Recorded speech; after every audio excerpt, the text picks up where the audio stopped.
I had the privilege to have the kickoff keynote this week for the Women in Leadership Institute, 100% virtual institute.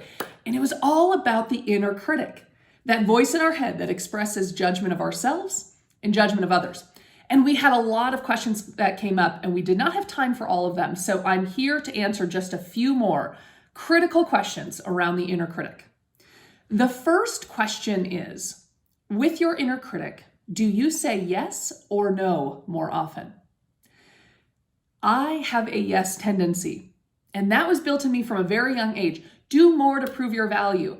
This is a pandemic for all women. We have been taught that yes is the right answer.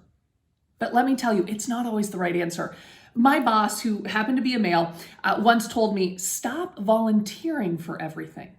You're giving yourself away, and you're giving away that you don't value your own time, but you value others more. So I've worked on no for many years, and what I found is there's different ways to say no than just an outright no. There are times when my team, they shake me like a magic 8-ball, and they just expect a clear answer, and I'm not able to do that. So I turn to them and ask, what's your recommendation? I want to hear how you think. Or for a meeting, as you start to see those precious half hours get filled up where you have no time for anything, I ask the question, can you clarify what value I can bring to this discussion? Or if people default to thinking that I need to be involved, I put forward the question, what might someone else bring? Who else are you going to talk to? So I have to pause on my default of yes on a daily, sometimes weekly basis. And I have to live in the curiosity of no. It's not a no because I'm not interested in what you need or what you want. It's a question to say who else or what else is possible. Okay, the next question we have here is, how do you balance between one up and one down? I slow down. You see, it's not about control. Being activated happens. Don't feel like you have to control every movement within yourself. But slow down to ask yourself some questions to give yourself insight. What are my activators? Get them out of your head. Write them down on some paper. This is information you deserve to have access to.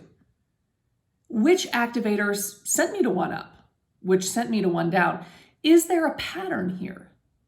You see, it's not about stopping the movement immediately. That takes time and practice. It's about paying attention to what's underneath the movement. Define your pattern, and then you can balance the movement back to center more intentionally because you have the understanding of what's really going on. Okay, the final question we're going to answer on the inner critic is, how do you know if you are one up or just being strong in any given circumstance, especially in a room with mostly men?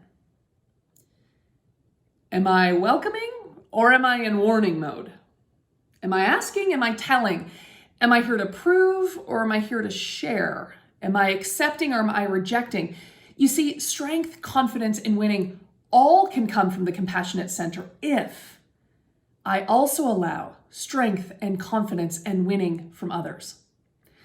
Perhaps the simplest way to explore this is by defining where you are against one word: present. Are you present outside of yourself, or are you only present inside of yourself? You see, when I'm outside of me, I'm more compassionate. When I'm inside, I tend to activate away from compassionate center. So track your internal and external presence over this next week to determine strength versus superiority. You see, strength is what you give. Superiority is what you hold. Thank you so much for the questions. It was an honor to be with you around the inner critic, and please keep them coming.